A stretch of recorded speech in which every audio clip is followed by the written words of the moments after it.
Welcome to SpeakEasy 54 with Angie Thomas and me. Sorry, always about me, right? It is. I mean, you wouldn't be white if you weren't centering yourself. True. I got to represent, I guess. At least we got all the white slander out in like minute one. Oh, do we? We're gonna get more later, I'm sure. Oh, we're gonna get more actually. Because yeah, you already know.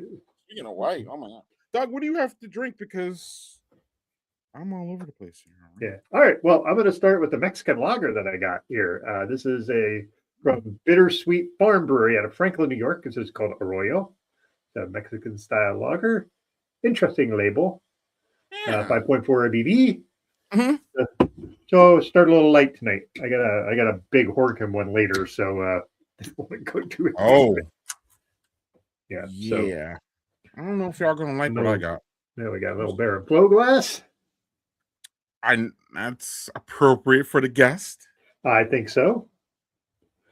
And I can do a nice aggressive pour on this because the glass is so fucking big. Not a milk tube. It's certainly not a milk tube. But I mean, nice foam. No, you know I love the foam on the beer. Love it. Give me all the foam. Literally, give me all the foam. Mm-hmm. That's really tasty. A good solid Mexican lager, right to style. Tasty, really good. Lime? Not much lime. Like just a good Mexican lager. I kind of wish I had a lime. That would have kind of added a nice little zing to it, but I would just grab a beer. But and that's what happens with those Mexican lagers. Sometimes, it has that lime in it. I prefer a little bit of lime, Doug, right? I mean, do you know? Because that sets it apart from the light lagers and the blondes and creams and all that. You know what I mean? Yeah, but it's got kind of that sort of Dos Equis sort of flavor. It's not like I usually, if I'm going to drink Dos Equis, I drink the dark one. This is more like the standard Dos Equis. But that's why I'm like, man, a lime would just hit the spot with this. So really good. The dark Dos Equis. Amen. Amen. All right. Hello. Hi. Hi, welcome to the show. Wait. Why you got a stereotype with the lime?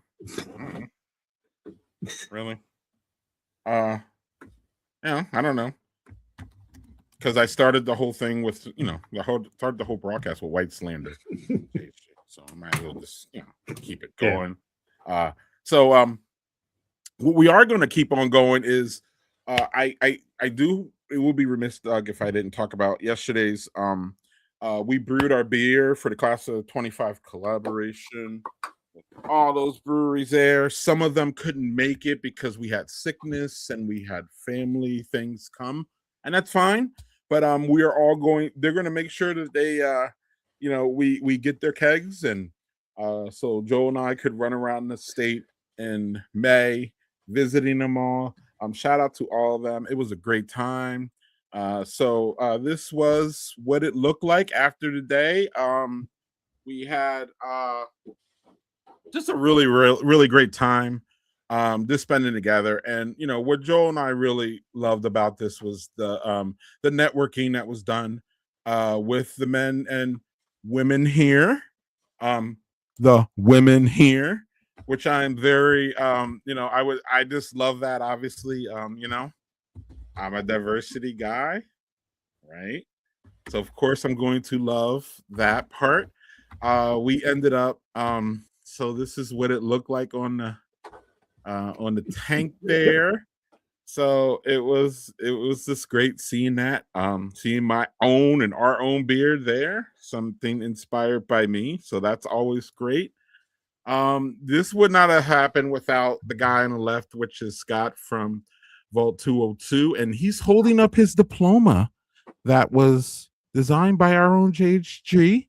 We gave out diplomas because they all graduated into the brewery realm last year, and that's part of the whole collab. And then to the right, there's I call him my partner, but my partner in brewery crime, Joel Geyer. Y'all should be familiar with him. He has a inspired segment here, and he's been to 18,000 breweries and That man has been everywhere. 1,000 state. Yeah, yeah.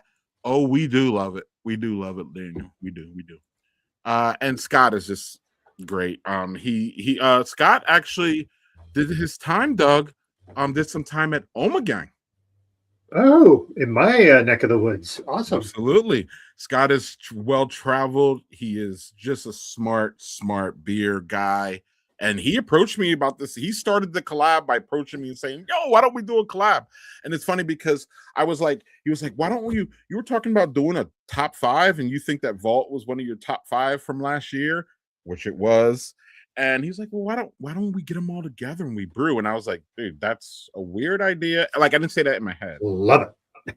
Well, I said it's a weird idea. How are you going to get 5 breweries together? And then we end up with 9.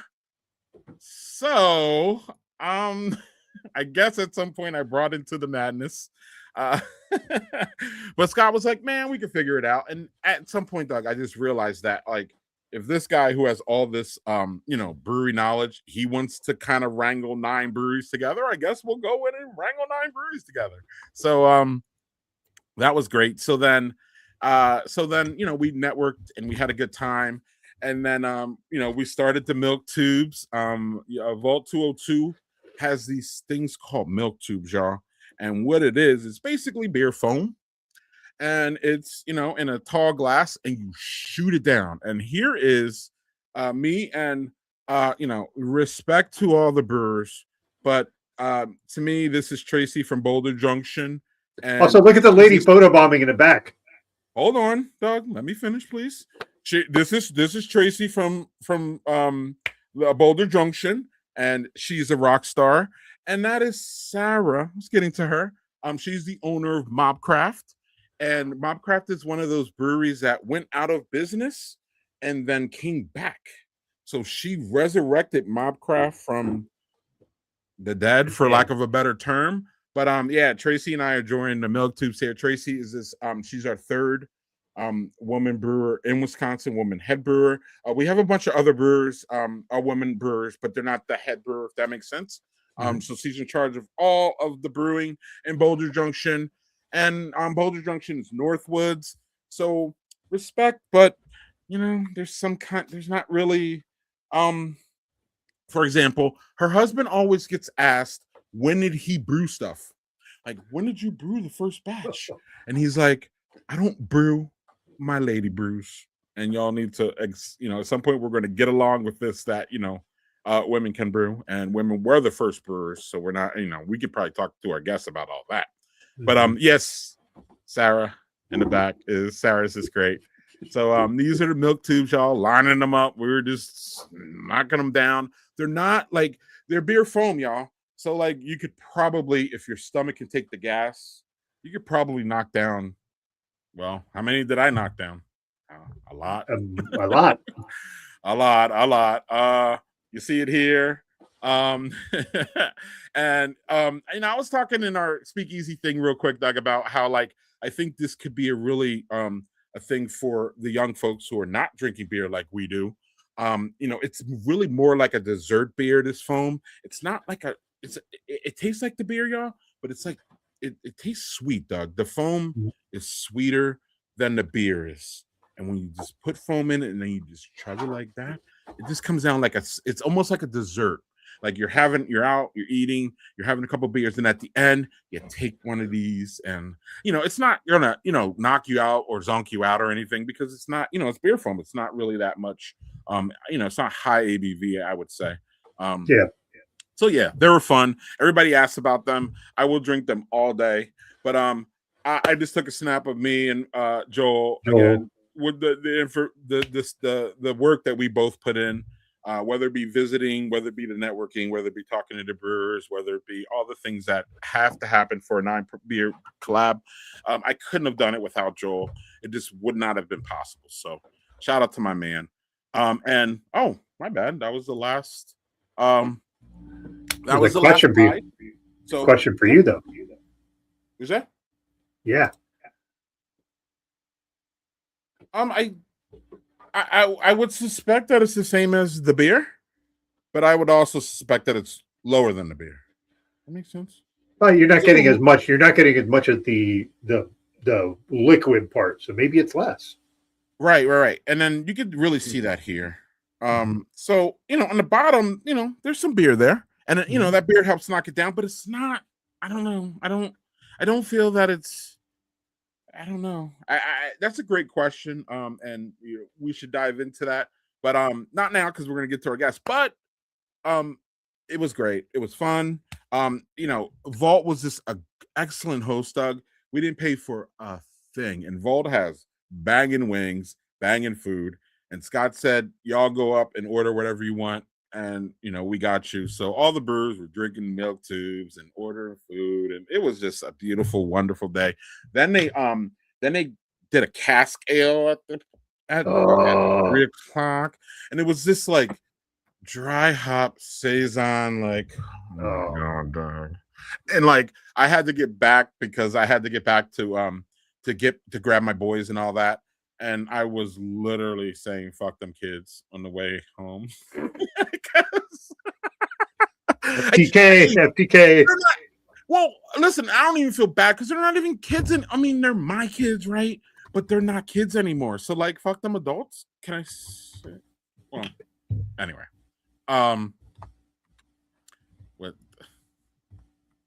What is that, Doug? Oh, you take that down. Look at. Oh wow.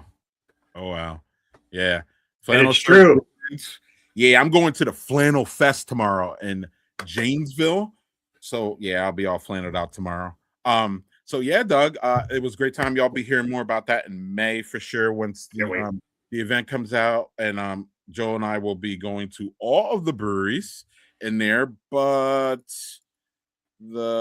the one up top here is going to be a little challenging in Boulder Junction. You see that dot up there. Yeah.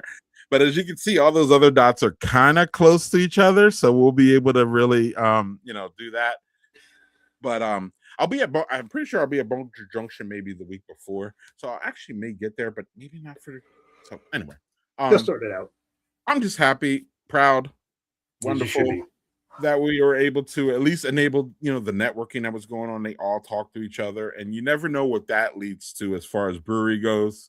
When brewers get together, you never know, Doug. It could be spawning, collabs, and even if it's just, hey, I got a problem with this beer, can you help me? Any of those things, to me, is positive and wonderful, and really about what the what Badger Beer Report is about, and what we want the community, any kind of community, to be, Doug. Right? You want a community that you care about to kind of be more tight knit in the best way possible. And breweries are. It's not really a great time for breweries, as we all know, but it is a great time to introduce our guest. She is the brains and the creative force behind, I showed it too early, but now Being Black and Craft, which is a program on YouTube that talks to all kinds. So we generally talk to craft brewers here, right? We have had some craft. Have we had craft distillery yet? I think we've had one or two. But yeah. Okay. Right. It's been 7 years. I'm sure we have one somewhere. Yeah. And she doesn't just talk to, craft people. She talks to people who, are in craft, and people who, who are inspired by talking about Black people in craft and all that. So before we bring on Angie though, one person who is near and mostly dear to our heart, Doug, is our co-host, and she has some word. This is some words that we would like to share to Angie. Hey Angie, I'm so Oh, sad that I missed you. That sorry. you and the guy. Hey Angie, I'm so sad that I missed you this week. I know that you and the guys are going to be cutting up, but I just wanted to pop in and say how grateful I am for you and how grateful I am for you in the beer community and the Black beer community, especially. You have brought so many people together and you have introduced so many Black people to a new type of beer, a new type of cider, a new type of alcohol, and that is very, very important. I don't think half of us could have done it without you. But I hope you had a beautiful Black History Month. Boom. And with that, we bring on Angie Thomas. Thank you, Angie, for joining us. And thoughts on what you just saw and everything. You gonna try to make me mess up my gangster. I'm gangster. You can't make me mess up my gangster. Excellent. That was so sweet. It was so, I mean, I had no idea, but that was so sweet. I just love her. Ancestors and alcohol. She was always in the pocket for me whenever I needed to do something wild and crazy. She was up for it. Right. And we would not have known her without you. And, I saw her and I was like, wait, we got to get her on. And Angie was like, here, like immediately. It was like 2 minutes later. I asked for it. Angie had the contact for me, all that. So we want to thank you because she's changed our life mostly for the better, Doug. We'll get to the part that I'm not sure about, that I have questions. But no, she's great. And it's about emojis. So it's nothing big, Angie. But yeah, she's just been she's been profound here for us, honestly. And Doug and I really, I wouldn't say struggle, but Doug and I obviously didn't have a Black woman voice, and she is that for us. And we're just so grateful to you and grateful to her for coming around and bringing that Black woman excellence to our broadcast that clearly Doug and I can never do. So shout out to Black woman excellence on this Black History Month. Shout out to Angie. And Angie, do you have anything in your glass? Because Greg does not. He has a Spotted Cow water because he's being good, because I was drinking yesterday and I'm going to be drinking tomorrow. So I'm sorry if I'm not drinking, but I hope you are. So I didn't have anything during the happy hour, but I went ahead. I was like, I don't have any beer in the house. I really didn't necessarily want to do liquor, but I had something in my decanter. I still had some wine, and it's really opened up a lot. Really chocolatey. It's a Malbec, which is my favorite red wine. I really never liked red wines before. But I like the spice and the flavor, the chocolate notes that have really truly opened up on this wine. So this is what I'm going to be sipping along with my circle as well, my water.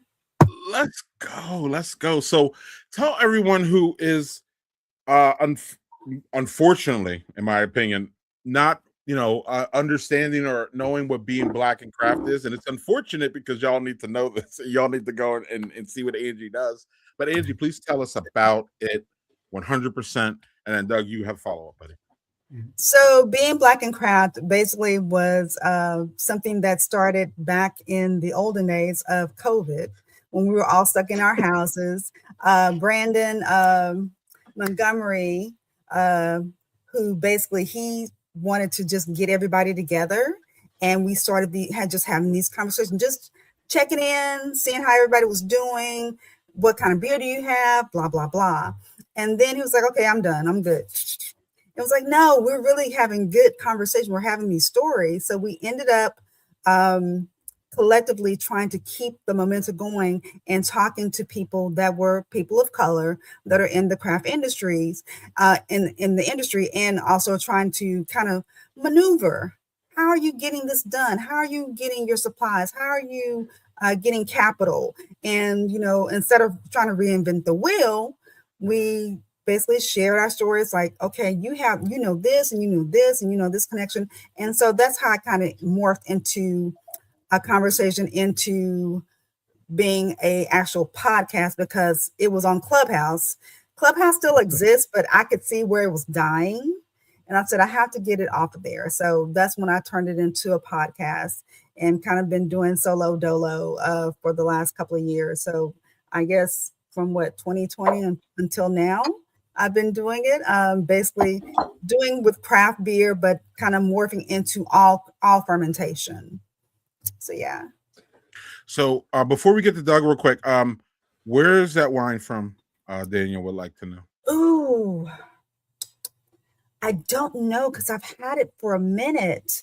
I think it might be from Australia, but I don't even have the bottle anymore to even go and see. Yeah, okay. I think Malbec's traditionally from like Australia or Southern Hemisphere, really, like South America, Argentina, Chile, and places like that. I think that's where I've seen them. My wife likes Malbecs, and that's kind of how I know that. But yeah, Doug and I had Maibach on the brain, obviously, because we just brewed one. So I'm like, wait, a Maibach wine? Wait, nah. So anyway, Doug, you go, buddy. Yeah. I was going to talk about the Angi thing, but with the wine, where it was from. But I just, anytime we could see things where folks, I'm going to use the word marginalized, and I don't mean that in a negative connotation. I just mean folks that don't have as much resources as folks that look like me do, and having that pushed to the front so people can actually hear and see what you're doing matters. As obviously we have Brianna say that really matters.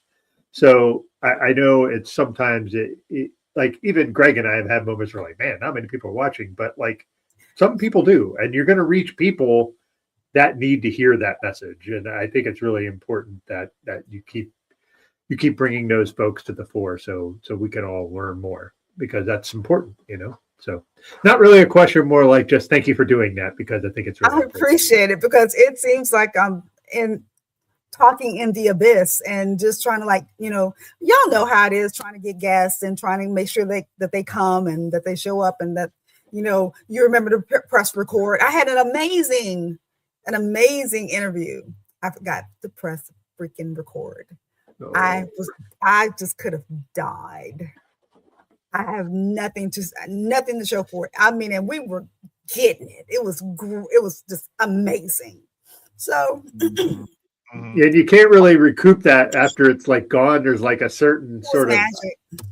Just magic in the moment. That's the only thing I can do. I said, okay, y'all can come back, because they're going to actually be, it's a wife and husband team that they're going to be making their own vodka. I said, okay, you'll come back when you have the vodka. So I'm gonna, buy it, and then we can chat and try to get a little bit of that magic back, maybe. Well, Doug knows famously within the SpeakEasy, one of our first SpeakEasies was, Doug, remember that? And then I forgot to record it. Remember that? That was very early on. But remember that, though. Like, I was feeling Angie's vibes on that one. Yep. Doug, who was that again? I can't even remember the guy. I can't remember. I can't. Bruising. Oh, the Bruising Banter. Oh, no, that was when it was because we were just started to figure out if we were going to do Discord when we switched to SpeakEasy, and we just, and that show was just like you said, Angie, there was just magic going on. Like everybody was being super vulnerable, and like talking about all kinds of raw stuff. It was, and awesome. I was like, Angie, wait till this comes out. This is going to be good. And I went and looked, and it was nowhere to be found. No. And that's Doug. Like, it went a couple days and I was pissed off at myself. Oh, yeah. I was beside myself, so angry. But so I feel those vibes. But ultimately, though, Angie, the goodness shines through. And you've had so many really powerful conversations and things that I've seen kind of reveal. Sometimes you know how this is. You go live, and sometimes you're talking, and then sometimes wait, I didn't even, you, and we do, I know you do your research because I could tell by, your questions and the way you go. But sometimes, those spontaneous moments are like Mhm. really it. And do you have any, ones that off the top? Because I'm not going to ask you what your favorite guests are, because again, I think like Doug and I say, every guest brings something kind of different. So it's almost being like, well, this one was better than this one. But it's actually more about, to me, like, was there any like, surprise guests or anything that like, I mean, you walked into the interview and then you just came blown away, even with the research, or is anybody that, Mm. and also too, I think that would be a good segue for you to, talk about, the one, so when people want to go back, sometimes it's hard when you have a big library to like, what do I start with Angie's Yes, it's library? like, You know what I mean? Right. Angie, how many, I'm sorry, I asked a couple questions there. So how many are we in? And then, do you want to speak about any powerful guests or any ones that surprised you or, I'm any of that? trying to think.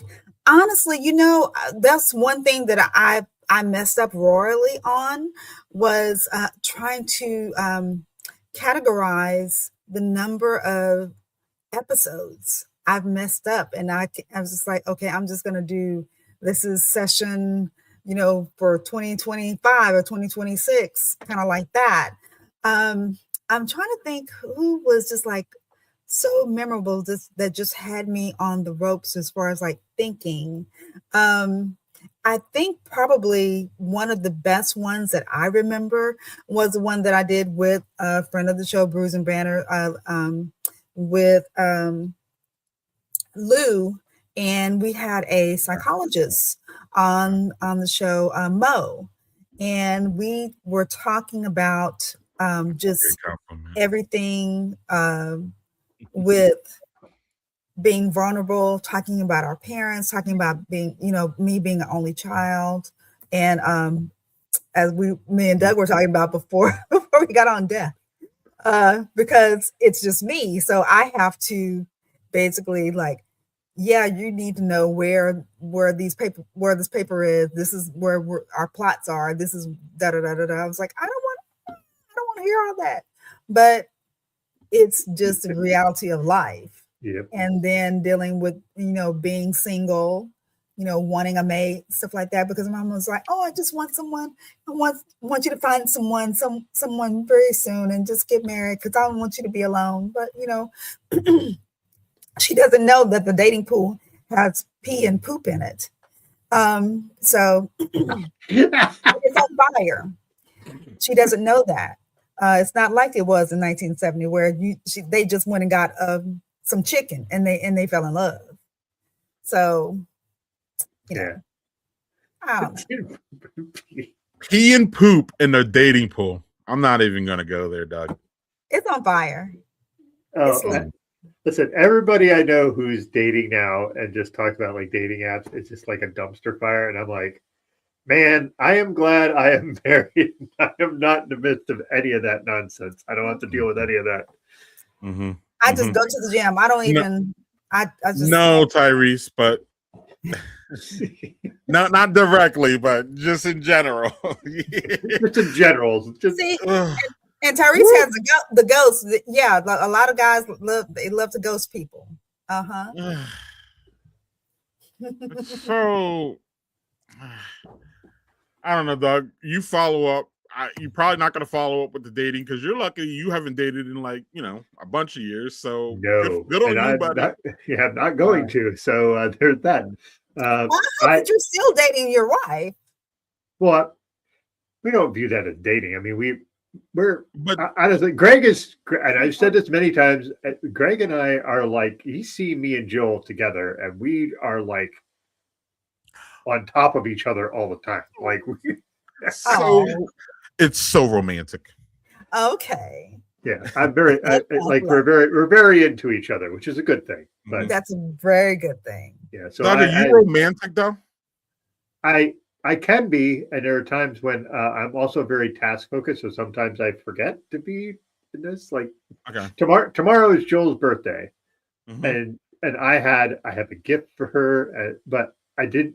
There was a couple years ago I made plans, and it kind of went terrible because it was not. Because it wasn't really, I was trying to do something like a surprise dinner thing, and it was public, and she didn't want to do public stuff. And I was so ever since then I've been very hesitant to like plan things. And then we were driving to the gym today, and she's like, I feel weird asking this, but do you have anything you want to do with people for my birthday? I'm like, I am open to doing anything you want. Like, but I was afraid, like I was like fucking like I didn't want to fuck it up. Yeah. So right. But like that was more like me being worried that I was going to mess it up more than I'm not. Like my romance things are daily things that I do. I get up every morning. I make sure I take the dog out because it's super early in the morning. And after that, I make coffee for her. I bring it up in bed. And then I make breakfast for her. Every day that I'm home, I do that. Like that is my daily. That is romantic. I'm not like I'm going to do here's flowers and all. I'm going to do the daily things that in and out that make you know that I love you and care about you, and that's what I do. And that's what really counts. Yes, look, definitely. I am. Hey, yeah. So that is true. Is Jill romantic? Would you describe her as romantic? Yeah, she's romantic, and it's a different way because we do things that make each other happy in different ways. And Romance is different to everybody. Like sure, that makes sense. Sure. And the one thing, and this is off tangent, so sorry here, but Monty said that's the daily work. I don't ever view that as work. Ever. Like, I think people do the thing where they're like, marriage is really hard. And I'm like, not if you're married to the right fucking person, it isn't. And I think that's what he's I think that's the work part is what you know what I mean? It's not just like not just Valentine's Day, like, birthday, you know what I mean? Like, those are nice days, but like, And, I shouldn't have to wait for my birthday to know that you care. Thank you. Yeah, exactly. So thank you. Yeah, it's just something where I don't ever view what I do with her or my life with her as any sort of work. Like, I just don't. Yeah. And but again, I'm lucky. I have a partner that we completely get each other. We communicate the hell out of things. But we also were in super shitty marriages the first time around, and we're like, we're not doing that again. So we just kind of took the lessons we learned and just kind of built on it. Like I said, I'm rambling here, so apologies, but that's kind of just I will talk all night long about how much I'm in love with my wife. So let's just keep that. But I think I just want to clarify. The context. I think our boy Amani's talking about as far as work. Yes, goes. I do. You know what I mean? He doesn't mean it's like labor work, if that makes sense. It's just more like, you know what I mean? Like you when people say you have to put work in your relationship, that kind of thing. Like, you know what I mean? You have to like, you have to be strategic. You know what I'm saying? It's not like, again, if it's like taxing and laboring, you're in the wrong relationship with the wrong person, or maybe you should, you know what I mean? Like if it's that way, but it's a muscle. It's a muscle that you have to continue to work on. It's like something that if you don't exercise, you lose muscle tension. So it's something that you have to kind of keep on with. I like that analogy. So Angie, you can always come back to if you want to even say, hey, I remember a powerful interview that I like. So Angie, but I don't think you answered one of my 6 questions that I threw at you, so I'm gonna come back to it. So as far as far as being black in craft, what would you say?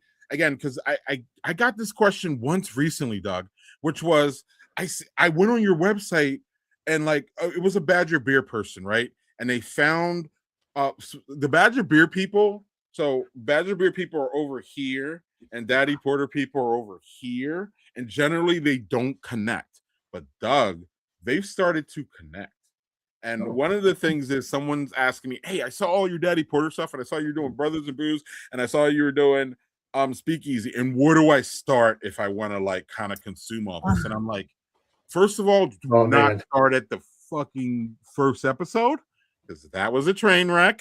I would say start at for Brothers and Booze, I would say start at honestly show 50 or something, respectfully, because that's kind of when we tightened up our thing and started having like guests and like like how this is, Angie. It's a work. I'm gonna drop Doug a little bit. We're back to it's a work in progress. You know what I mean? So your last being back in craft is so far different than your your first one. So Definitely. yeah. So what do you? I mean, obviously, but I don't want to do any this. Doug and I did not start with guests, so we had a bunch that were no guests, and it was just him and I talking. And I don't know if y'all would like that. So I mean, y'all can if y'all really like us, y'all really like that. But I think you would like once we started bringing on people like Angie and you know what I mean, all the wonderful guests that we've had. So start there as far as Brothers and Booze goes. And Speakeasy is a little bit different, and that's a little bit more new. So if y'all just wanted to start at the Speakeasies, y'all can do that too. But some of those are behind firewalls and not being seen because of that. So Angie, is there a place that we should start in your discography? Videography? Definitely. I mean, what I did do was I pulled a lot of stuff that the conversations that we had on Clubhouse and pulled them and actually archived them through Spotify. So if you do Spotify, it's supposed to be everywhere, but definitely Spotify is where you can find all the archive, like older episodes, as far as us being on Clubhouse and having that dynamic, which was just maybe having a guest, but then we had questions. We opened it up for questions and people were able to ask and stuff. And that's one thing I do miss being on Clubhouse, being able to have that conversation with other people and sharing. Another one of the guests that I remember that was kind of memorable for me was the Berry Godmother. I love to play games just like y'all do. So I created a game where we talked about different shapes. Because she's like a mathematician or something like that. She has a noggin on her.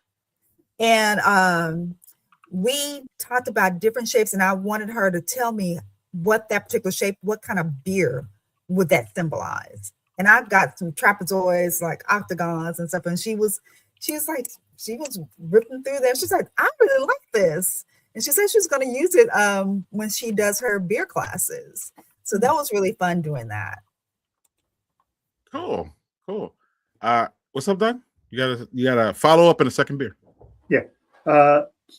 I think that when you talk about having different guests and just the idea of being like, oh, well, I'm going to have and bring out these different, like the idea of playing a game with someone like that is like super genius, right? Because then you can pull out things from them that you might not get just in a regular sort of interview. Like you're just going to be like I said, we've had some guests that are like not known to us, so we would have to kind of steer kind of neutral. But I just love the idea that you're just kind of roll. Let's just try this and see if that goes. Yeah. So, but, just to make it fun, because I want to make sure that they have fun. Because it's not really a traditional conversation. Like I have questions, but they're just kind of maybe like a cushion, like a blanket. Because if whatever we're talking about, or if they go off into a tangent, those questions kind of go out the window and we're just talking. And I would probably say about 60% of that is just me just, complimenting what the conversation is going on. Yeah. Yeah. And you don't have crazy people in your comments like this either. So like, oh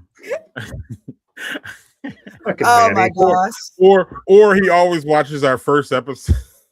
Yeah. That's literally the only way to watch our first episode. You gotta be on some kind of. You gotta be drunk or high. You gotta be one of the two. Or probably both is probably the best way. It is. We played a clip of this 2 weeks ago on our 7th anniversary show, and we were like, couldn't do it. It was not great. Anyway, Doug, that second one you got, buddy? Yeah. So Daniel Fisher will like this because this is out of Brooklyn, baby. 6 Point Brewing.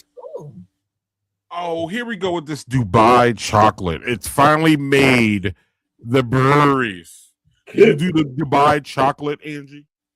I've had some. Okay. And it's okay. I'm not a big chocolate person. So I'm not a big chocolate person. What's that green stuff? I'm scared. Oh, it's pistachio. Yeah. Oh, I like pistachio. Yeah. So it's pistachio and chocolate. Basically, that's what Dubai chocolate is. So Okay. I've had it. I was like, okay, but it's a Dubai chocolate stout. So Yeah, yeah. We're Dubai bigger. chocolate is all the hype at Costco. Yeah. Okay. Okay. I saw it. Yeah. Yeah. Yeah. So Yeah. Oh, so Manny Mm. said that Manny says that he's parking lot directing traffic for a Black History Month event. And he's like smooth, he's like, good play, Black people, for getting me to do this. And I was like, yeah. So that sounds amazing, Doug. What did you got? Yeah, yeah, nice glass, nice glass. Doug, do you want to tease a future guest with that glass? Hmm. oh yeah. I believe May, we're going to have one of the creators or the creator of the Black is Beautiful beer idea, Marcus Baskerville. We're going to have him on in May. Okay. Yeah, so that'll be fun. So Yep. Has he ever been on yours, Angie? I did an interview with Marcus when he was as he was the president of MB2A. Did a short interview with him, but yeah, he's around the corner because I'm in Plano and he's at Windmills. That's Frisco, Plano, around the corner. This is a brewery that he works at, so he's just a little, a couple steps over. If I need to see him again, they were actually supposed to be we were going to be doing a bottle share for Black Beer delegates. And but the brewery, well, the restaurant, because it's a restaurant brewery, it's more of a restaurant than a brewery. Windmills, they rented it out. That's what happened. Yeah, he's at Windmills. Cool. So. Yeah. Okay, Doug. Well, good get, Doug, because Doug's that's been working on that one. Yeah, I've been working on it for a few years. Yeah. I was busy. Yeah. Well, it was one thing where it was when he was still working at Weathered Souls, which no longer exists. But that's when you started? That's when I started. That was several years ago. And then he was out of craft. He was out of craft brewing for a while, and I was like, well, he's got these different ventures, and he's trying to get, and I didn't want to bother him. And now that he's sort of back into craft brewing, and I was like, well, I'll see if he's interested. And he's like, absolutely, man, that'd be great. I'm like, okay, here. What would you like to come on? Right. So this is a great segue for Ange, because I know Ange has been through this. If you're a booking guest person, there is this, level of, reaching out and, Ange, when does this, like, when do you stop chasing someone? And how all this. So I mean, you don't have to mention any names, but you can relate to the whole, reaching out to someone, like 4 years ago, and then like at some point you're just and walking up and seeing them. Oh, okay. I had this recently with somebody. I won't name their name, but yeah. Hey, how you doing? And what kind of I'm still on red, huh? Right. I don't even know how to follow this one up, Doug. If you got something. But eventually they went ahead and came on the show. But yeah. And some I called them out. Yeah, and some though just kind of get left in the ethos. Doug knows, and then some just double back, or sometimes you see them at an event. And they're like, "Oh my goodness, I want to come on your show." And I'm like, "That's cool." Like, no disrespect, you still have the link, so it's cool. Yeah. Like, it's not, we're all, and Angie, you do Mondays and we do Fridays, and Fridays is just a hard. Like I told Doug once we started doing this, I'm like, don't expect, we can't, any beer person or any beer centric person that we get on a Friday. We should treasure that, because that's just a big, what I mean? If you're any kind of beer, you're a beer influencer. You are, actually, we should get into this. Are you still doing, are you still with any brands and getting out there and, talking to people about the brands like you've done so many times? And, a lot of those are on Friday nights, Ange. And you're definitely one of those people that, like, when you said yes, I was like, yes, because and this is your third or fourth time here, so it's not like you're, but at the same time, you know how it is hard, booking guests. I would assume that it's easier on Monday nights. Maybe I'm wrong. It is not. Okay. Just like I'm sitting here, with my fingers crossed that the person that I booked is going to show up Monday, because I sent an email because I want to advertise, but I've stopped. And unless I really, really feel like I know, I've stopped advertising because it seems like a letdown, or people start commenting and say, "I thought you had a show today." I said, "I thought I did too," but they didn't show up.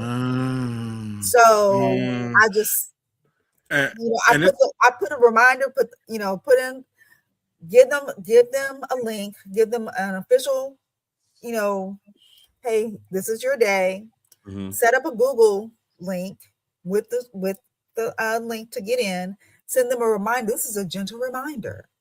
And still no reply. So that's why I'm just like, will you be here? But I've had more success with people across the water. Like in London, I just had a show. I haven't put it out yet. I did go live, but I haven't put out this particular episode because it's supposed to be a compilation. I wanted to do it for Black History, but it didn't pan out. So I'm hoping that I'll get it all done for Juneteenth. But he was in London, so 5:00 my time was 10:00 his time. I was like, ooh, that's kind of late. But he was like, "Oh no, I'm so sorry, love. I was in traffic." I was like, "Oh, there's no problem. I'm just elated that you showed up." But after the first or second time that you get let down, you get a little bit of tougher skin.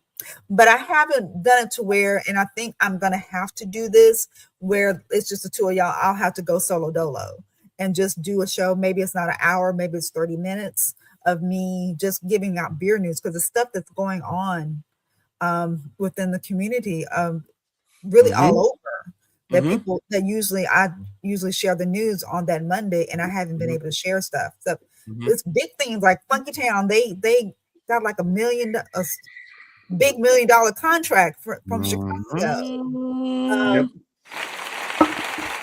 So I was really excited about that, and I haven't shared that news. Or with Urban Garden, she closed one shop and she opened up to another shop. So now she has a new brick and mortar for just a minute. So there's stuff that's going on that I need to share. So probably more likely, regardless if I have a guest or not, I'm gonna have to go and do my thing.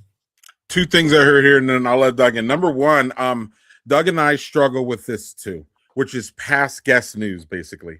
And it's just hard once you get so many guests to cover dynamic guests and people who are just constantly making moves. You're just like, wow. And I'm like, Doug, do we have any past guest news? And Doug's like, no. And then I'm no. And then we go live and I'm like, oh man, we didn't talk about Leanne Wong. Oh my goodness. Like, you know what I mean? And so you almost feel like, it gets daunting because you have so many guests to keep up with all. You don't want to leave anybody out. We get authors and all that. And then number two, this what you described is much easier in Doug and Greg land. Reason is because it's Doug and Greg, meaning we can just go on and just BS. It's just a different thing if it's a one-man show. I do a one-man show on Badger Beer Report called on Tap, and it's just me talking about the taps that are around Wisconsin. And there's just some Fridays that I'm just like, nah, it's just not happening. And it's just really easy to be like, fuck it. Excuse my language, but fuck it. I'm not, I don't feel it, or I don't have enough taps. So then it's just, when you're a one-man show. But like when you're a two-man show, it's a little bit harder. And Doug, I've always said, I'm looking up in my messages and Joel sent me a message. So that's why I see up here in my tabs, I see Joel sent me a message, and I don't need to click on it because I'll get diverted. My point is, Doug has been, honestly, we would have not made it to 7 years with this without Doug. I would have probably quit 5 years ago or 4 years ago and just moved on to the next thing. I have attention span orders, and I also like creating things, Angie. I like creating things. I don't know if I like following suit and doing all that work. So I can relate to you. And again, it's it's kind of hard to be a one woman show and not have a guest, because obviously that is the dynamic that you bring and offer. So shout out to you for persistence. We're going on what 6 years of being Black and Craft, basically, right? Yeah. Yeah, that's persistence, lady, and that's persistence by yourself. Like that is just Doug has his own show, and it's been what a year now, Doug, or something like that. But like Doug knows how it is to like I'm helping Doug and I pretty much do that mostly together. But Doug does it mostly. But the point is, Doug, you can relate to Angi as far as being a one-man show with a guest. What do you have anything for this part? Well, I feel you on this very much. Like I do a show called Mortal Content, but that Mortal Content show is all over the place. It's like I could talk about movies, books, podcasts, social media, whatever. I go all over the place. Mm-hmm. So I have kind of a broader range of folks I can ask to come on. Doesn't mean it always works. Like there's been some guests I've had in that show that have not been we haven't jived. It doesn't mean that it's bad. It's just that's the way it is. But like if you're concentrating specifically on the spirits, the world of spirits, whether it be booze, wine, beer, whatever, that's not niche because it's still very broad, but you're like, here's my focus. And I have a bigger pool of folks to actually ask. So I've been fortunate that I've been able to have a bunch of people willing to come on and just blab with me for a little bit. But like if I had to do a show myself like that, I would not do it well. But you could. I wouldn't. Like Greg and I come on the show and we just play off each other. One, because we've been doing this for fucking 7 years. But the other thing is like I'm good at playing off of other people. That is a strength I have, and I know I have it.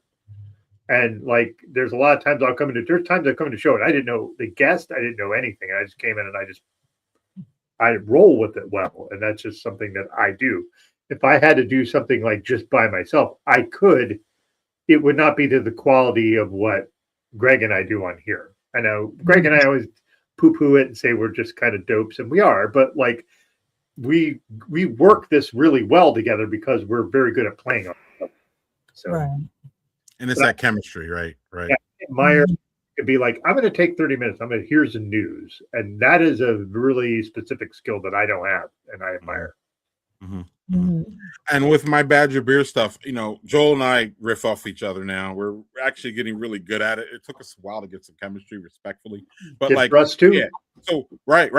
But again, you made a really good point, Doug. Is that like being a one woman show like Angi? Sometimes it's hard to get that chemistry with that guest, especially if you just met them or you don't. You know what I mean. So then sometimes that is missing. Thinking that you have the chemistry, but it's like watching paint dry. It's just like, give me something, and then was like, okay, we're out the air. And then it's like, then you spout up, you give me all the gold. Right. You're supposed to do it while we were live.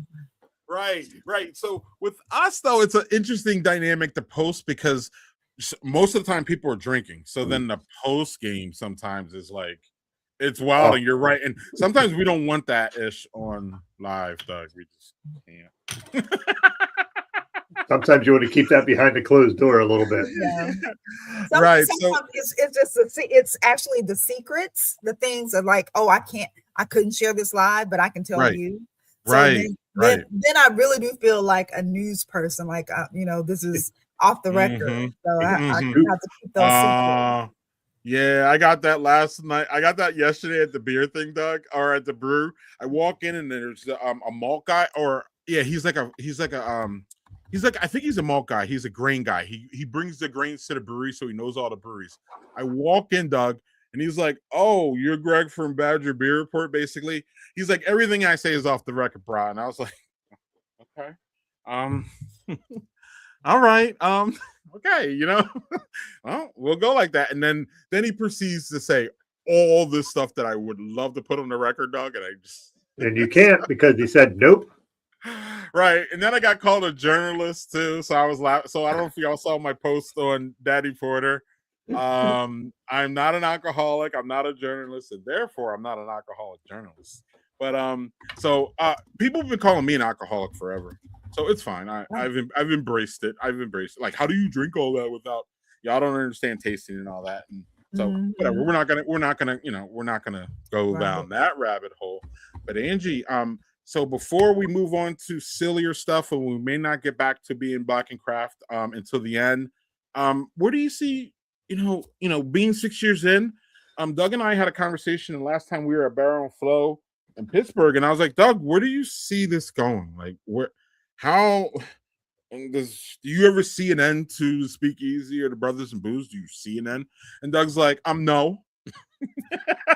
And I was like, okay, because it wasn't like I was seeing the end, but if Doug was like, maybe a couple more years and we can do it, I would have probably been like, yeah, Doug, you're right. Doug's like, no, I don't. I love doing this, dude, and as long as you want to do it, I'm doing it. So, do you have a vision, for do you? Because again, being Black and Craft has morphed. I mean, morphed from Clubhouse to YouTube. So do you, where do you see this going? If you see it going anywhere, you just keep trucking, or? Well, I guess what I'm seeing now, especially with trying to not necessarily have the same people, and it's a small collection of people. It's it's less than 1% that are in the craft beer industry. It's even less in the spirit side. So my thought has been, and I say Ashley Randolph is the person that kind of put it in my head to kind of branch out, and branching out as far as just dealing with craft, period. Because I'm a cigar lover, so doing something like with people that smoke smoke cigars or make cigars, or they have this other thing, but just as long as it's some type of craft that is for people of color to kind of get their insight in how they started their business, how we can support them, because scrolling on Instagram, you always find, this particular, the top 10 Black clothing lines that you didn't know about. And it was like, oh, well, I would love to know about, find out who these people are. Yeah. Gardening. Yeah. Yeah, Bonnie. I mean, it could be anything. It could be anything. So that's where I'm thinking if it is to morph, that's what it would morph into, as far as being just craft all over. But it's kind of odd trying to see that because of my tagline. We don't apologize for recognizing our influence on craft beer. And so how do I do that and kind of move over? So it's still kind of in my mind, but for right now, I would say within the next 3 to 5 years, it's still going to be just being Black and Craft, where it's dealing with fermentation. And me trying to get out, basically be out more to those wine events, those spirit events like Tales of the Cocktail, and getting those people in and to get those stories. So what I recently did was reached out to Jen Price with Practice for Action. I said, hey, can you put a call to action for people that would like to be interviewed and talk to me? So she did that, and I got some nibbles. So that's what I'm going to use for that, as well as getting some people from Tales of the Cocktail, which is they usually have it in, I think it's in New Orleans. It kind of skips around. But yeah, I'm trying to think of different things to get those new stories out.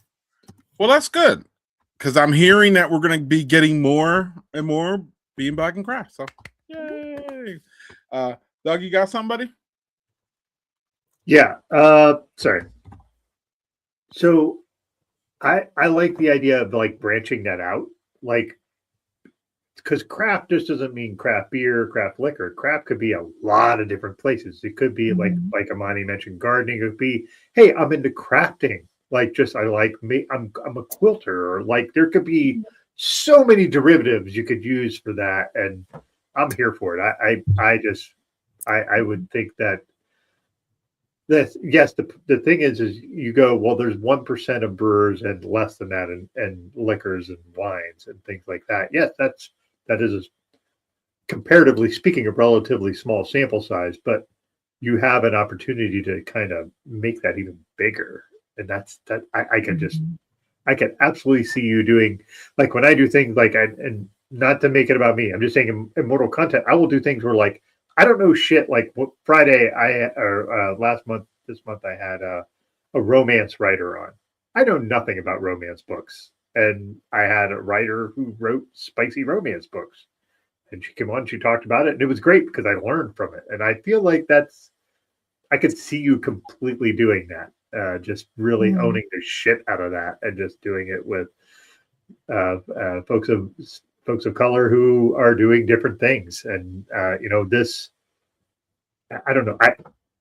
I know how industrious you are and how committed you are, and I can really see you just doing a million things with that and just knocking it out of the park all over the place. Mm-hmm. So yeah, I appreciate that. Yeah, so Angie, we like to have, you've seen this before, you've been here. We like to have some goofy fun. So we're gonna jump into that now, if you don't mind. If y'all don't mind. Of course. Because I struggle in this area and I need my friends to help me. And some of y'all haven't been helpful. So I'm hoping Angie will be helpful with this.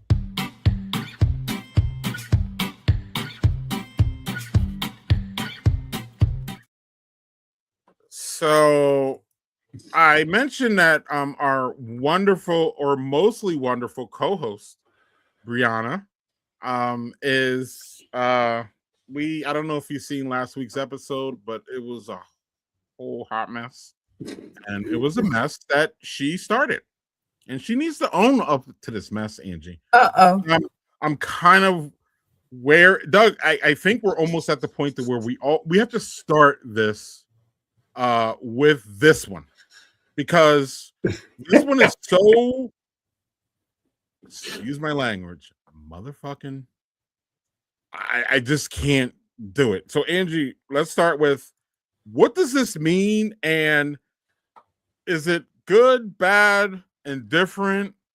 I mean, I thought it was simple, but it's clearly not. Angie, where are you at with the thumbs up emoji, and is it acceptable in your life? Or will you block a motherfucker like Brianna said last week? Really? Yeah.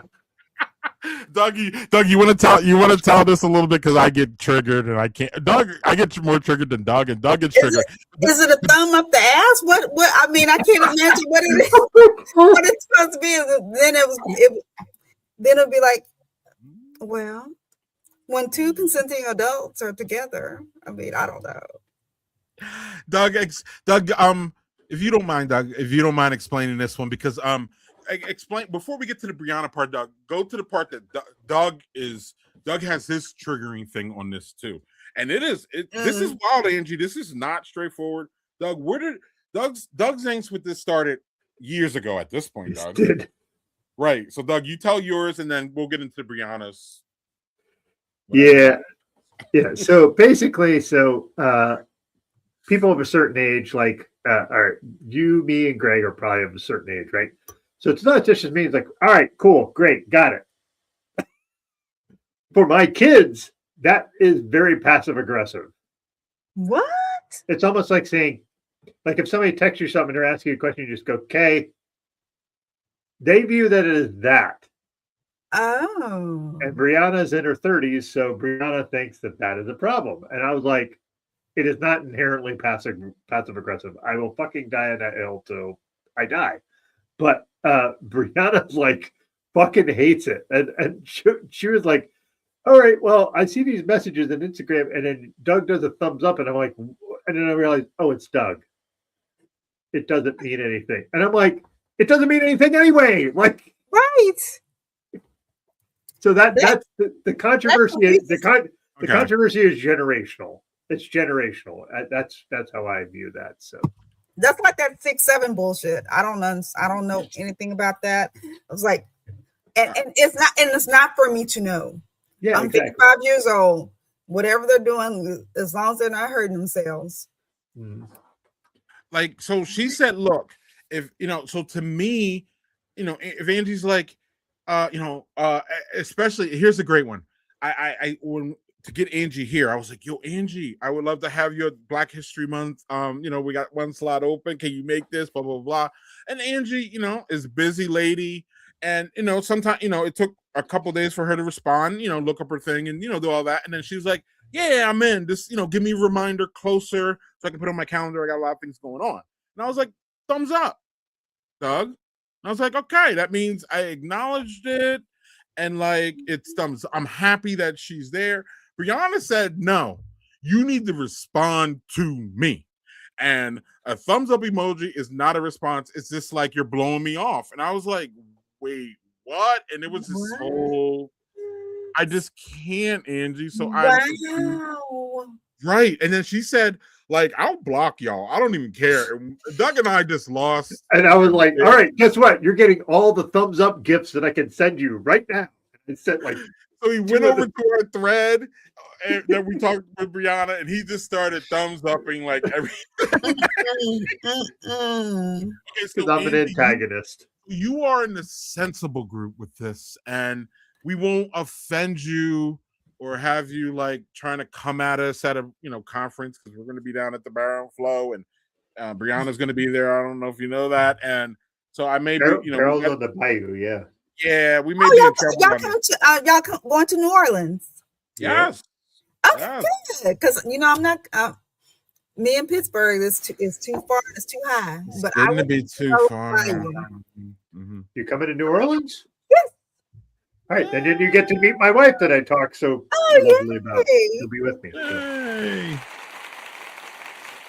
And yeah, so okay, we cleared that up. Angie is a sensible thumbs up person, Doug. And we could actually do, we could thumbs up herself and not have to worry about getting blocked and all those other things that Brianna, I don't even know. I love Brianna, but like that was just a bridge too far almost. Literally. Now, have you looked at the one emoji someone just told me not too long ago? The praying hands emoji is actually a high five. Well, I've heard yes, we talked about that one, but yes, I was like, what? Mm-hmm. Yeah, thank you, Angie. Right? No, I use it as the praying thing. Like, yeah, like I hope it happens, kind of thing. Right. Like, so like if Angie, you text me and you're like, yeah, I'm working on this. I'm working on this big guest, and hopefully it comes through. I'll be like, I don't see that. I don't see the hand clap.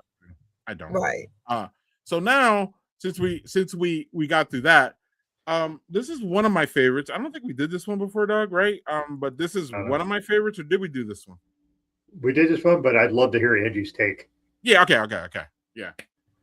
I guess I'm very like just straight lace. It's a check mark. It's a green check. Mm-hmm. Yeah, like it's almost the same as a thumbs up to me. Like, yeah, got it. Yeah. Yeah, don't do that to Brianna though. But anyway, Brianna doesn't like that one either. No, I'm gonna be scared to talk to her. Don't do any emojis with her, and you'll be fine. Just avoid them. You'll be great. Literally avoid them all, like because I don't know what to do with. But so this is this. So Angie, another way, I don't know if I use this all the time. Doug knows it. So Angie, you coming on the show? And Angie's like, yeah, I'll be there, and I marked it down on my calendar. And then I do that. This is what I'll put the check mark on there because I saw you and you checked off on what I was talking about, and I'm checking off to see that you saw that I saw what you saw, and it's positive because it's green, Doug. Right. I saw, like, to me, emojis are the main thing for me in emojis is that I saw y'all's shit, right? Like that is an acknowledgement. But Brianna's like, I need to give her a full essay explanation about literally everything that we respond, or I'm not, we're not getting the full context. So, yeah, anything. So this is what do you agree with us on what this means? Yes, because give you an example. I'm in a chat with some of my girlfriends, and they were like, they wanted to go and have dinner. I said, hey, if you can do the 25th, that would be great. And no one said anything. So on the 25th, it's like I get a text home, are you still coming to dinner? What do you mean?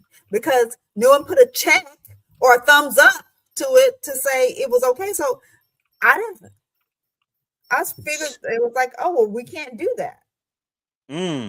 So if I could have got a check mark or a thumbs up to it, I would have known we were good to go. But there was nothing there. So I didn't know. So I assumed that nothing was taking place. Excellent. All right. Okay, that was simple. So now this one may be a little bit complicated, or no. So the question I usually ask is, when is this appropriate? And I can give y'all so many examples when this motherfucker is appropriate. Oh, puppy bomb. Yes, Miss Leia, Princess Leia. Oh, Princess Leia. She was making too much noise. She needs a little attention, and she's definitely not the reason I would use this. But for a good context thing that I've been ranting about, never said anything about, was this wonderful U.S. men's hockey team that y'all still want to idolize. You know, weeks later, if y'all said, hey, did you see Cash Patel in the locker room? I would immediately do this, and because it's gross, actually. So anything kind of gross gets it. It's not really about food. If Daniel will put in our group chat that he had Malort, it would get that. Definitely. If we breweries that I don't like, we can slam the one that I don't like. If it's Rogue Brewing, which is wonderfully defunct, by the way. Gross. No. This correct. So anything that I feel is gross or bad or anything, it gets the gross emoji. Angie, do you feel the same way? Absolutely. Are you afraid? Do you use this one or no? Usually the one that I use is the one that the one that's it's throwing up. The peak one. That's a little bit. The peak one's more extreme, right? Like more gross. It's like the grossest one. So the orange Cheeto in charge gets that one all the time. Yeah. Like if I see the name, it's just that's it. Like I just can't. So I just can't. So Doug, what about this one? I'm with you. Like I will use that sometimes if I'm like, that's really gross. If it's super duper gross, then I use the puking emoji. But if this is really terrible. Like, what the fuck is this? Like, I'll give you an example. If I saw the head of Health and Human Services jump in an ice bath with jeans on, I would use that emoji for. If he was working out in the sauna with Kid fucking Rock, that's a perfect opportunity to use that emoji. Yeah, by the time you saw what that water was looking like, that that's not this one, Doug. That's the one with the puke coming out. Like that's it. You missed it. That you got to do the puke one. You got to do like the whole, you know what I mean? I should have put it out there for that. I should have put those two together, Doug. We're going to start doing that to put two really similar ones together, and then we'll just tackle them at once, if that makes sense, Doug. Because we should probably have this conversation with the other one. You know what I mean? And we don't, but y'all know what the other one. Again, to me, it's just like a level, right? So like I generally use that one the most, and then the other one. Actually, the puke one, there's sometimes I use that more for food, actually, Doug, than I would use this one. Fair. So if you would say, some goofy thing that, that you probably said over the years, it would probably All right, Doug. You need a break here, or I'll pop off camera for a bit. I'll be right back. All right. We're gonna start the So one of the other things, Angie, to keep this rolling, is that we started doing brewery logos, and we started critiquing brewery Oh. logos. Yeah, and it became fun, and I don't know, y'all are harsh. So instead of doing actually I need to roll a little bit. I need to roll this.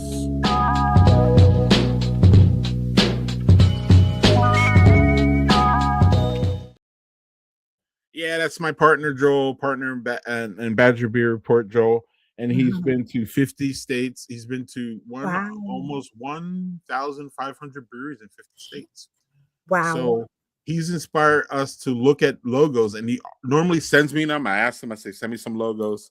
But this week I wanted to get, and I've been teasing that we're going to move off of move off of breweries a little bit, come back, mix them in, all that. But this week I really, really, really want to talk about this debacle, because Doug and I did not tackle this when it was front of mind. But it's this one. I know everybody has an opinion on it. It is this mess.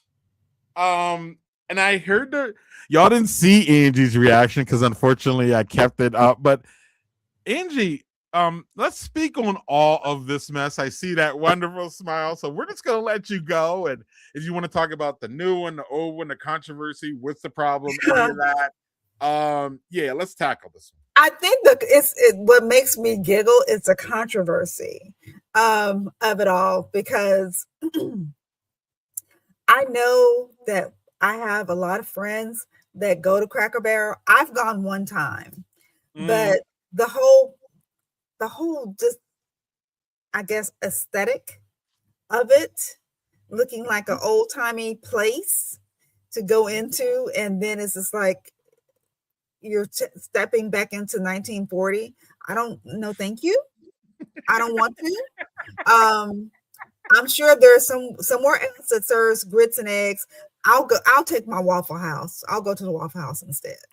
But this one, for the complete outrage, I don't understand it, because it's still it's still this racist place. I don't.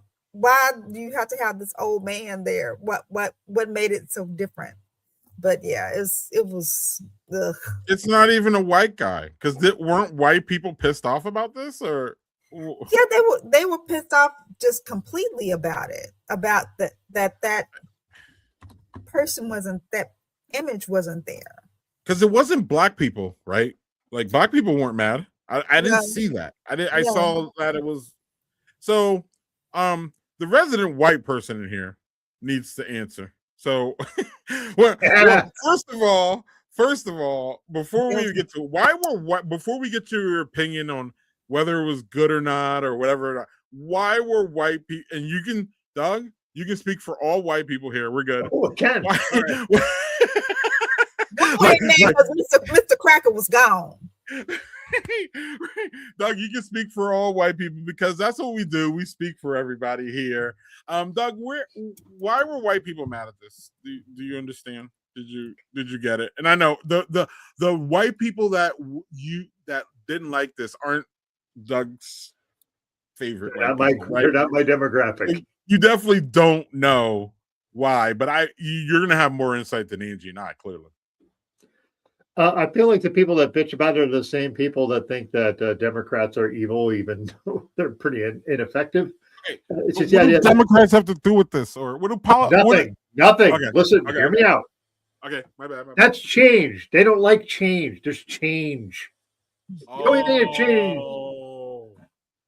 There's some fucking racist farmer with a fucking barrel next to him in the first one, and there's no racist farmer in the. Wait. How is he racist? He's yellow. Like, so this is the part of it that I never understand. That dude is yellow.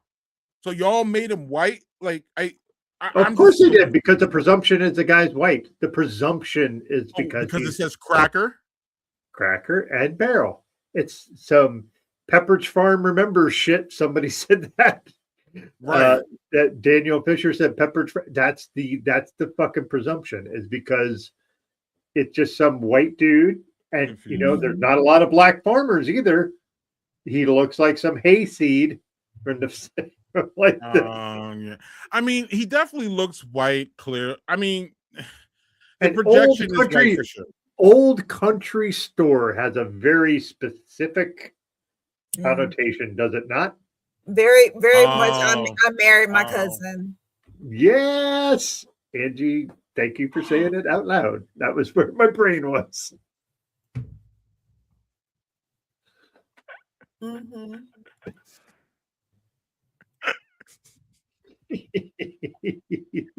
So, actually, while we're here, real quick, just so y'all know, Cracker came from white people who were making fun of other white people. So don't be putting Cracker on black people like y'all white racist people love to do.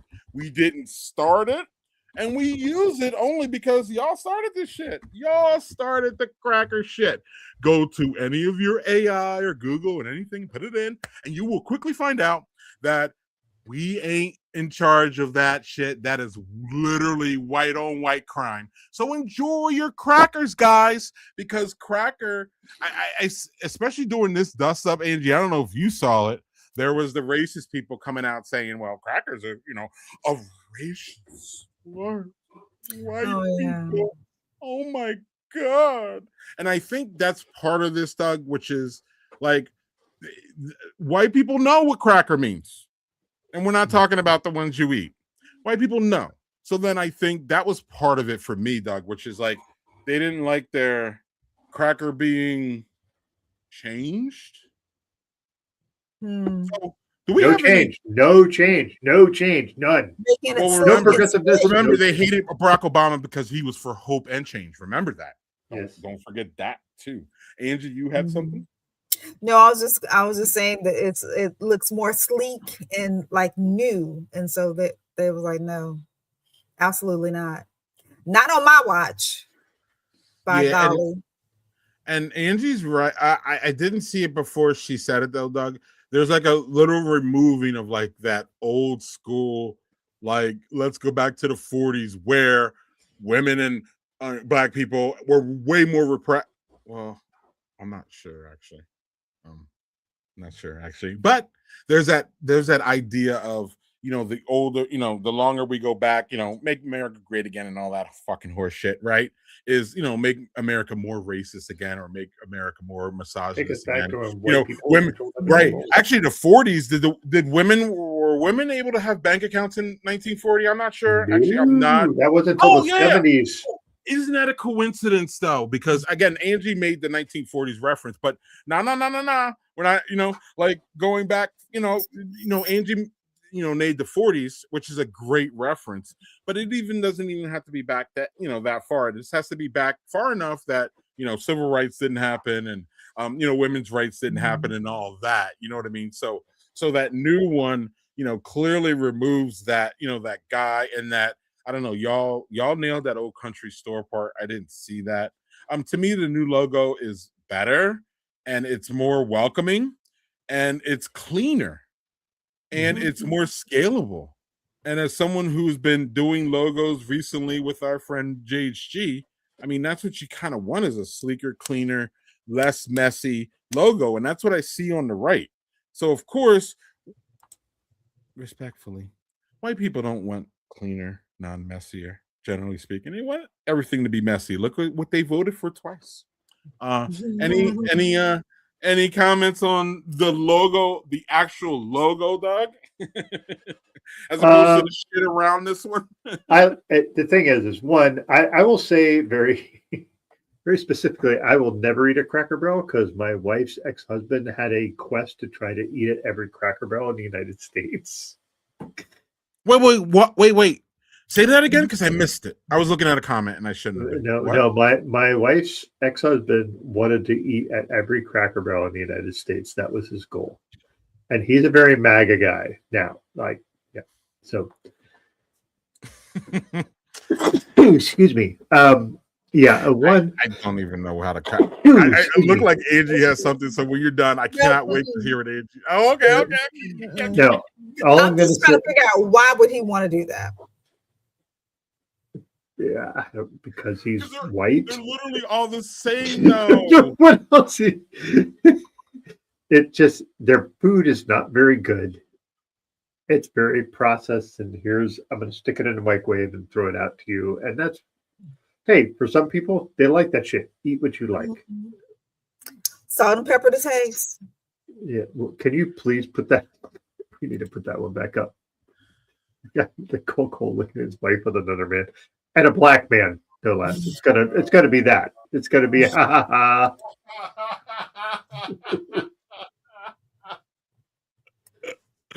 But anyway, again, white people can't say that they don't like messiness when they voted this bitch in after the first time. So y'all aren't getting away from that messy shit with me. My co-host and my guests can, they have their own opinion. Yeah, I said it because again, you knew he was a mess, and he's still a mess, and you still, on some level, still cheerleading. I don't care about the whole. Oh, his approval rating is only whatever. His approval rating was the same fucking thing the first time, and y'all came back again with the shit. So miss me with all the excuses that y'all love to come up with. But I don't know. I just don't understand. To me, the right is just the way. So now we're back to the left one, right? Is that where we're at? Yeah, that's where we're at now, but I think the right one's much better. But anyway. Yeah. I mean, yeah. Okay. Right now. But again, given a chance to go again with him, they will. So right. So who cares? Again, your approval ratings is this fodder garbage that just fills their head and keeps you off of what you really should be doing, which is concentrating on your family or your business or whatever the fuck that you need to do. That y'all get all messed up in that. Well, who cares? Who gives a fuck? It literally doesn't mean anything, but people run, and I just can't, Doug. And this is why I just can't do the politics, because it's just so messy and stupid, and half the shit really never means anything, and it's just fodder and shit for y'all not to, understand that most of these men are pedophiles that is proven and all that. But we're gonna get into some dumb logo and some stupid fucking approval ratings. Those approval ratings aren't votes, because when we vote, we see what happens. And again, I'm gonna get to Doug in his third beer so I can calm the fuck down and be cordial in front of my wonderful guest. And yeah, what's the next logo? There isn't any JHG. Yeah, I thought that would be enough. And that's it. There were two there for JHG, and I knew we were going to get into, like, I thought it would be great for Angie, because I would love to hear a black woman's opinion on this, actually. So that's what we got. And Doug and I we never really got into that. I think we skirted around it a little bit, Doug, but we never really hit home on the bullshit that was this. So I hope that your beer's not bullshit, Doug. No, I hope not either, because this is one I've never seen before, and I found it at my local grocery store. It is a Belgian beer from Martha Quad. I have never heard of this. Martha's good. I mean, that's is that let me read you the side label. Wait, look at the wait, show us the cap again. What does the cap say? Crazy Brown. Okay, I thought it said crazy woman. Yeah, I thought it said crazy woman, and I was gonna. Each bottle has crazy, wild, or there's one. Let me just read the side, then you understand. Wait, Doug, look at that. Yeah, that is. If I can pull something up that Daniel's never seen, that is an accomplishment. So on the side here, it has a little thing, and let me just read this to you, because this is the part that, like, I have to get this because it's fucking ridiculous. Martha, taste life with an exclamation point, and it says, "What you're feeling today? Wild, crazy, or sexy, or extremely happy, or just not? Would you like to be tougher or a little less busy? No matter how we feel or would love to feel, there is always a Martha that fits our mood. There's a Martha in every one of us." That is the side label of a Belgian beer. A Belgian beer. I feel like those people had no idea what the English language was. I just said, let's put some words together and put it on the side and the bottom. I'm confused. Are you, Angie? When you let AI type your information. Oh.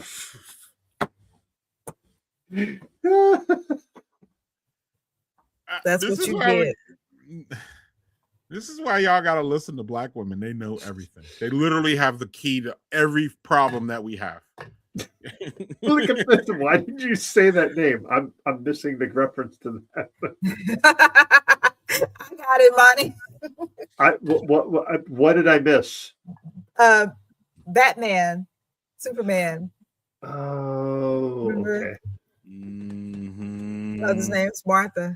Mm-hmm. Yeah. Mm-hmm. So anyway, we're going to open this. It's Yeah, 12, yeah. I'm intrigued. This is a 12% beer. This is why I was like, this is the big boy that I was like worried about. So, okay, let's go. Smells like Martha. I don't know what Martha smells like because I've never met Martha. Snoop Dogg has. I guarantee you, Snoop knows how she smells. Look at the head on that. Holy fuck. Snoop Dogg. Anyway. I know it's your favorite, Greg, but so this is listed. What's funny, it's not listed like they don't describe it as a Belgian quad. They describe it as a strong dark ale. Not as a Belgian quad, which is interesting. So Doug, we gotta get tasting notes. My bad. Ooh, I don't like how you made this face. It almost tastes like a barley wine in a way. It's really sweet. Was not expecting it. They also at Wegmans they have a triple and a double, and I actually think the triple would probably be better. I just bought the quad because you don't see a lot of quads. Like I don't see a lot of them. So, man, that is like I said, it's a little sweeter than I really expected. I really expected that to not be as sweet. Like it's almost like having like. Not that it has syrup in it, but it's almost like, oh, I had this and it had syrup in it. I didn't realize it. Like it's that kind of sweet. Yeah. So poor Martha. Yep. Right. Doug, in our chat, you said you had something that you wanted to say to Angie. Oh, did I? Yeah. It starts with I feel like. Did I put it over in So I'll say it. go ahead, Doug feels like and then you can expound, Doug. Doug feels you got it, Doug? No, go ahead. I'm missing it. Doug feels like Brewgether and the Wine Concierge would be great on your show, Angie. Have you ever had them? The Wine Concierge, yes. My brain is thinking that I've had the Wine Concierge on, but I did see that, and I did put it over and made a note, so I could reach out to them. Definitely. Yeah, and I have contacts for Brewgether because that is that's Ale Sharpen and his wife. Okay. Yeah. What do they do, Doug? Describe it a little bit. So Brewgether is like this thing. It's interesting because they were at the last Barrel Flow, and they had they basically take black farmers and pair them with breweries to try to make ingredients to go between the two. And it was really interesting to hear her and have this one black farmer on who's an urban farmer and just how they are able to figure out how to what do you need this brewery wants this ingredient. All right, I'm gonna grow this in an urban farm setting. Mm-hmm. to allow that to grow so that it can be used with an urban brewery. But Brewgether is just a really cool organization. The Wine Concierge, she just focuses on anything that is black owned, that's wine, liquor, or beer. And we've gotten Libco's. I've gotten Libco's beers from there. So shout out to them. Oh yeah. Yeah. Okay. Liquid Intrusion, thank you, for distributing their beers. So, yeah, it was just a thought. I think both of them would be really good to talk about it. I remember when I did a report as far as the collaboration when they started using her to get their beers out, but I don't think I've had an opportunity to actually speak with her. she's amazing. Like she was great on our show. Like really, really cool. Mm-hmm. Mm-hmm. And they both fit into, Angie's, lane for sure. For sure, And absolutely. yeah, and that brew gather thing is just so unique. And also obviously, also A.L. Sharpton, just shout out to him. Actually, there's a past Yeah. ghost note, Doug, that we didn't do. Shout out to him for 30 years of doing what he does. And I'm not sure if you know Angie, but I don't know. I don't think I would be right here without A.L. Sharpton being an inspiration. He was he was not one, he was the first black blogger person that I saw, and I was like, wow, like I can do this, like really. And I was, I don't know, 30 or something. I was, I wasn't some spring chicken, you know what I mean? I was like 30. I don't know when, I forget when. How long has Daddy Porter been around? Is it like 10 years now or 15 years or something like that? So like he was just profound as far as like, and I was just like, damn, look at this guy. He's out here doing this. This is great. I could do this. And I just don't think people understand. And we heard from Brianna before. Like, I don't, I know white folks don't understand that representation means a lot to us. And seeing people do, you know what I mean? Seeing people do the thing, and do that work, like like Amani, brought up. You know what I mean? And that's, again, Angie, coming full circle. That's why your work is so important. Even if that number, when you look up, when you're talking to somebody, doesn't feel like it's, like, yeah, you're screaming into the ethos. But also too, Angie, too, there's a level of like, especially when you go live, at least for us, Doug knows, at least for us, our views triple after our live. Our live isn't, you know what I mean? Our live is not the full. People generally catch us later than they catch us live. And we understand that because, again, we're, alcohol, we're brothers and booze. People literally thought we were just a beer show. And, we evolved from that. And that was why it was partly easy, at least for me, to drop that name. In fact, Doug and I were talking about dropping the name before. I'm not sure if you know the series of events that led to us doing Speakeasy from Brothers and Booze, but that was basically me not wanting to do Brothers and Booze again. And in fact, I wanted to shut the whole thing down right after the election, Angie. Literally the night of the election. I did not want to be in front of anybody's camera, nor do I really, and I've grown a little bit, nor did I want to talk about the orange Cheeto and how much of a disgusting, filthy, idiotic douchebag that he is. And so I didn't really want to go through all this, excuse my language, but I just can't with this guy. And he's so evil and nasty. And he just brings out the nastiness in everybody.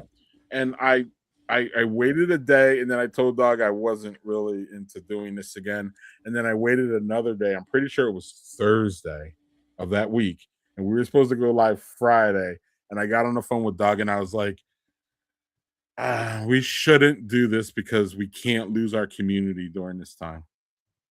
So maybe we should just rebrand and go like underground to like Discord, where we both can feel that we could talk, because Doug is not marginalized himself, but Doug has marginalized kids and a wife. And we're not, clearly I'm marginalized all over the place. And outside of being a man, of course, which I'm not marginalized at all. And I have male privilege. But because I can, walk out of the house, Angie, generally speaking, and not worry about my safety. Right. Women don't have that. And women will, unfortunately, at least in my lifetime, will never have that. So I was, about to shut it down. So that's why we kind of went to the Speakeasy, meaning we can, a Speakeasy, you close the doors and you only invite who you want. And so, yeah. So Angie, I don't know if you want to talk about, just again, like, representation matters. We skated over a little bit, but I really would love to hear, because I know that's part of like the origin of being Black and Craft, right? Yeah, it definitely is. Really just wanting to highlight people of color in those spaces is really important. Getting someone to share their vision and how they go about doing their work is really impactful. As I was saying, the gentleman that I interviewed in London, he was basically he was a photographer, but it was for a lot of work that he was doing with the Palestine and the BHM there, just like it was everything. And he was like, he was saying how he didn't feel like he was wanting to do this. This was not something in his mindset.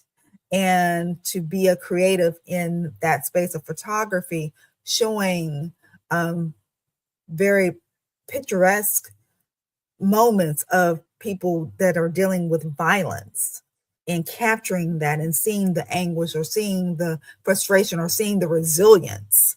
That is also what being Black in Craft is, showing those different facets and knowing that you're not alone, and how I did it like this. And one of the questions that I'd like to ask here every once in a while is like, what can you tell someone about absolutely do this? Make sure you don't do this. And just getting their ideas of what, kind of hurdles that they would have went through, because that might be able to help the next person. So you don't have to do the same thing over and over again. But, everyone's going to have their own road, of course. But if I can help you along the way, give you some,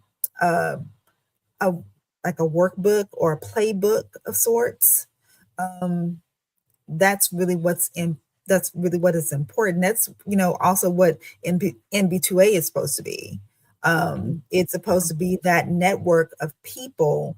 So if I have A and you have B, we're supposed to be able to connect together to get it together and push it through to C. And that's what being Black Craft is. It's supposed to be like a highlight to showcase those people, as well as give information of how they did things, because it's the same hurdles, especially if you're trying to get a brick and mortar. It's the same hurdles no matter where you are, as far as like getting capital and things like that. So that's what makes it important. And it's across the board too. So it's not just breweries, it's distilleries. And I know you've talked to these people. And again, if you're going to branch to where you're going to branch, you're going to probably hear those stories in the cigar industry, and you know what I mean, in any any kind of industry that Black people are trying to break through. And Doug might be trying to break through and get a question in here. Yeah, I just I'm not sure I have an actual question. It's just more like I really appreciate the idea that you are going to try to allow folks to have their time to come and promote their stuff, and also talk about what really matters to them. Like that question you asked where you're like, what really matters to you? How do you want to see the world progress? And that's the thing, is we want the world to progress, right? However that means to you. But that is different for everybody. The idea of like, so you talked about Palestine and all that stuff. I'm not going to dive deep into that because I have my own opinions on that. My opinions are, we are not doing enough to help Palestinians. But at any rate, that's my opinion. That's my opinion. Nobody else has to own that. But giving folks a voice to say, this is what I do, and this is how I do it, and this is what I am about. And I really want to see you keep pursuing that. And again, I'm a white guy. I get that I have all the privilege in the world, but I want to see what you do and how you do it. And I want to see that keep going out into the world, because we need more of that. We don't need less. We need more. We need folks that do not look like me, who have a voice, and just fucking throw that out. And you may feel like that's being thrown out into the abyss. It is not. There are people who listen, and I am one of them, because I need to be more proactive of promoting those voices, and I haven't been. And for that is on me. I need to actually own that a bit. And so I just want to say, I think what you're doing really has value and matters. I appreciate that. Yes. So, Yeah. Angie, where can we find this lovely content that you put out? So, being Black and Craft, several ways. We're available on all listening platforms. We go live on Mondays at 7 p.m. Central, where it's available. We're live on Instagram, YouTube, and Facebook. Facebook is Black and Craft. I don't know how I screwed it up, but it's Black and Craft instead of Being Black and Craft. But you can always catch us there live. And then the next day, usually put up the audio where you can listen to it. Spotify, Apple Music, anywhere really. Sorry. Yeah. You can find it anywhere. So yeah. And hopefully I will have a guest on this coming Monday. If not, I will be doing some beer news for a quick Dirty 30, probably. Okay. Yeah, but what the thing that I guess I would say that I would want to tease, I'm hoping to correlate my time that I went to Brixton in London. And Brixton and Harlem have a very unique story. They're sister cities. And I'm not sure if you know that Celeste, Harlem Brewing, has a spot in Brixton, London. And basically they did a crossover. She went to London and then some people from Brixton went to Brixton. But me and Ashley fell in love with Brixton. And they have some rich stories there. So that was the gentleman that I was speaking with as far as doing the photography. He's in Brixton. There's also a gentleman that created his own rum called Brixton. It has a rich history of basically Windrush, 1973, 74. The Caribbean folks came over to London and settled, and they're dealing with the same gentrification as Harlem is. So they have a very similar, unique story. So I'm planning on I'm still working.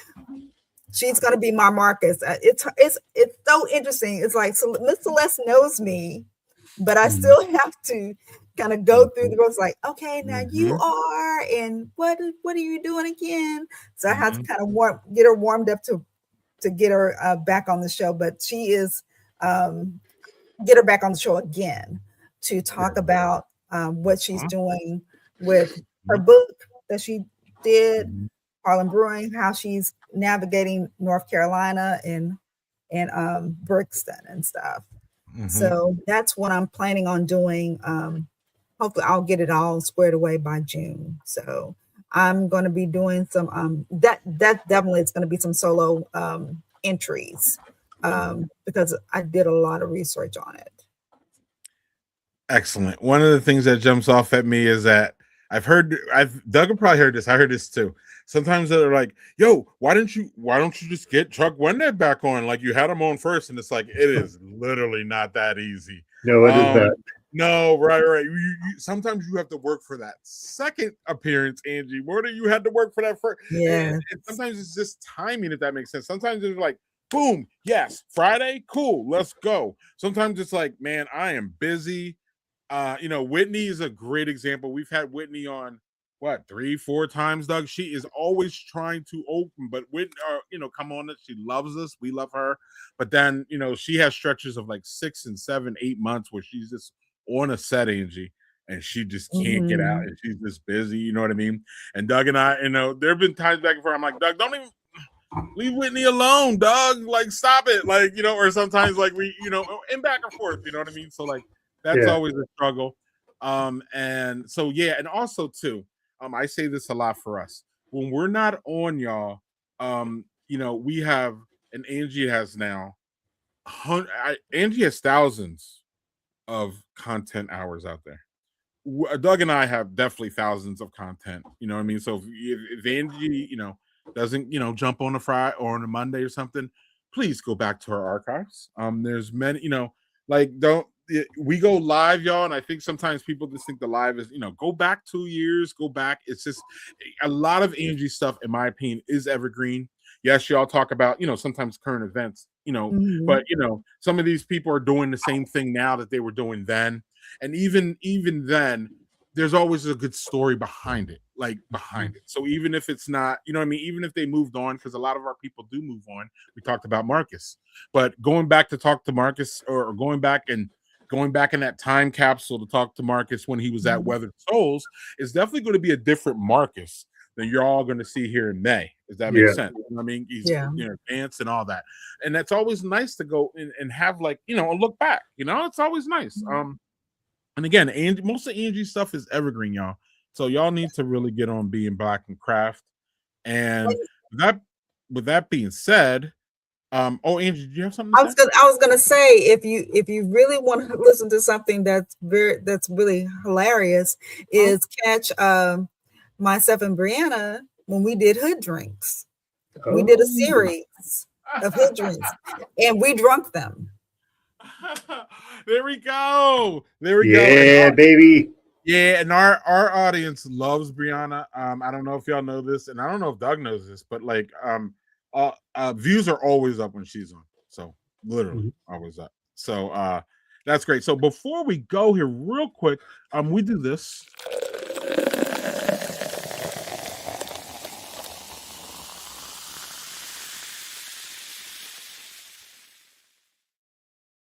Ladies first, Angie, what did you have? Everybody was really interested in it. A Malbec with rich chocolatey notes, and it is and a wine. Wow! It has that cocoa nib kind of flavor, with a little bit of pepper, a little bit of like white pepper. Fascinating, and that comes out of the grapes. That chocolate. Wow. Because brewers will just throw cocoa nibs in anything, respectfully. Sometimes it feels like so. Wow, it's great. That's almost like when that citrus comes out of the hops, right? Is that the yes? Okay. Or coffee comes out of or chocolate notes come out of coffee. Correct. So, okay, and then you can only get that varietal is only grown Doug, down under or whatever we're hearing, or in the southern. You said the southern hemisphere, right, Doug? Yep, correct. Okay. Old English. Yeah. Yeah, I'm not thinking about that at all. Fucking old English. Right.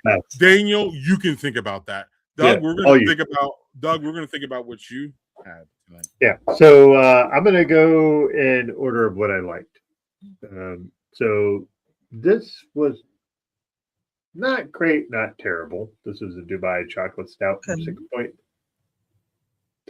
So this was it was very roasty. There was not a lot of chocolate flavor. It was just very roasty. It's almost like you had a roasty porter, but it was a stout. So no pistachio? Very little. And is it old, Doug? Maybe the pistachio right now? No. They just made it. This is a brand new beer. Oh, so. okay. So cool. All right. So the next thing I had was the. Oh no. As it slipped right out of my hand. It was a Martha Quad. That was the quad that didn't taste like a Belgian quad. It tasted like a barley wine. So that was not my favorite. Doug is lucky that ABC's not watching. He got heckled on live. Remember that time ABC? Where I spilled and she was like, "What?" And I was like, "Okay, she got you. You should do this." Yeah. So anyway, lastly, the Mexican style lager. This is my favorite thing I had tonight. This was really good. So 5.4%, but really tasty. So, all right, and I have no idea who's next week though. I do not know either. How about looking? We're really, really, really bad at this actually. Yeah. Oh, Doug, I got it. So next week, y'all, is one of my favorite dad people. Doug, do you know who that is? No, I'm trying to pull it up and I'm behind you. So. Don't pull it up. I got it. He is okay. Here you go, Doug. He is the dad czar of podcasts. Oh, then it's Art Eddie. There could be anybody else. It has to be Art That's Eddie. Art Eddie, y'all. Returns. He is he talks to everybody. I'm surprised he hasn't got Obama yet, but that's coming. That's coming. I'm going to tell you, that man gets guests for fucking days, and I don't Right, understand. right. So yeah, Angie, he's just prolific as far as, and he's still going. He's been going for how long now? We don't know. I don't know. Way longer than us. Way longer, Doug, actually.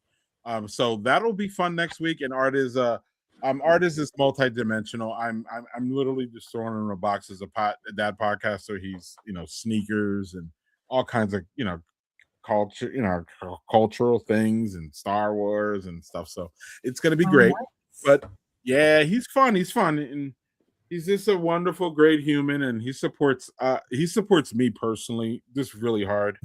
Anytime he can do anything for me personally, he does. So that that kind of thing, obviously in this world, Angie is just invaluable when somebody just outwardly just supports you and everything. So I know you have your supporters as we do, and Art is one. So yeah, we're missing him. We haven't seen Art.